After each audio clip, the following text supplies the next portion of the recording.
Le président français Emmanuel Macron a dissous le Parlement et convoqué de nouvelles élections dimanche, après la défaite écrasante de son parti face aux candidats d'extrême droite aux élections européennes. Le premier tour des élections législatives françaises aura lieu le 30 juin. Le second aura lieu le 7 juillet. La France a besoin d'une majorité claire dans la sérénité et l'harmonie. Être français, dans l'âme, c'est choisir d'écrire l'histoire, sans se laisser guider par elle, a déclaré Macron. Réponse surprenante, il semblerait que l'establishment soit en panique. Comme à l'étranger.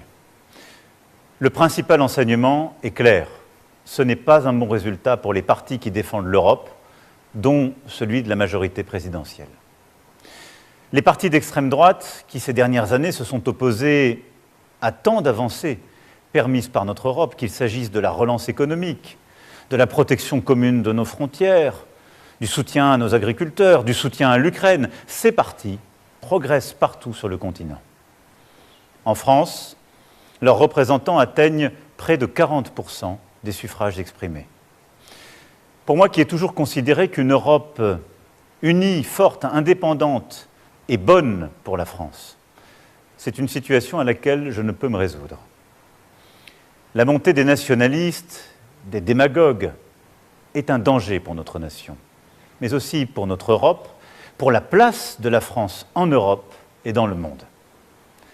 Et je le dis alors même que nous venons de célébrer avec le monde entier le débarquement en Normandie, et alors même que dans quelques semaines, nous aurons à accueillir le monde pour les Jeux olympiques et paralympiques. Oui, l'extrême droite est à la fois l'appauvrissement des Français et le déclassement de notre pays. Je ne saurais donc, à l'issue de cette journée, faire comme si de rien n'était. À cette situation s'ajoute une fièvre qui s'est emparée ces dernières années du débat public et parlementaire dans notre pays. Un désordre qui, je le sais, vous inquiète, parfois vous choque, et auquel je n'entends rien céder.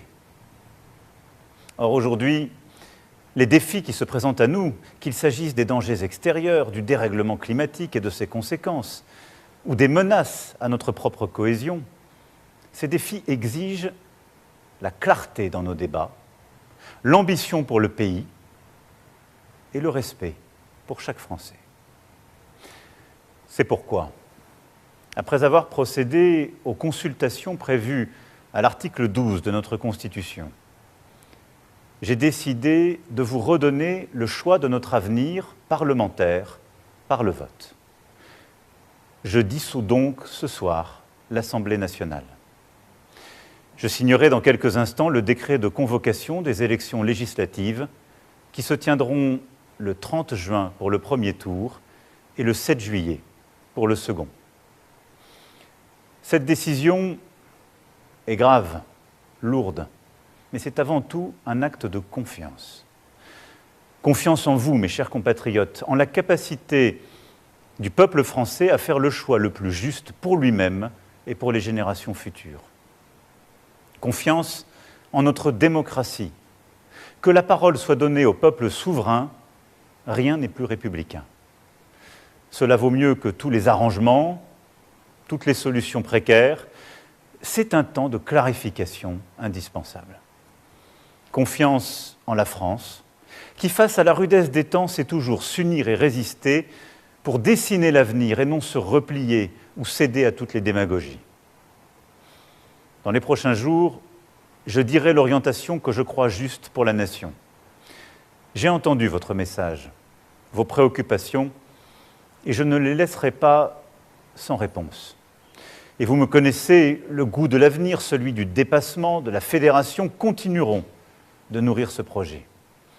Mais en ce moment de vérité démocratique, et alors même que je suis le seul responsable politique à n'avoir aucune échéance électorale personnelle en 2027, soyez certains d'une chose.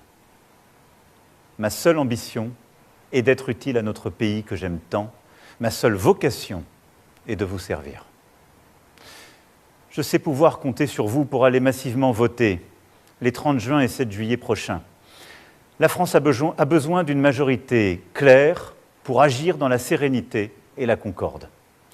Être français est toujours se hisser à la hauteur des temps quand il l'exige, connaître le prix du vote et le goût de la liberté, agir, quelles que soient les circonstances, en responsabilité.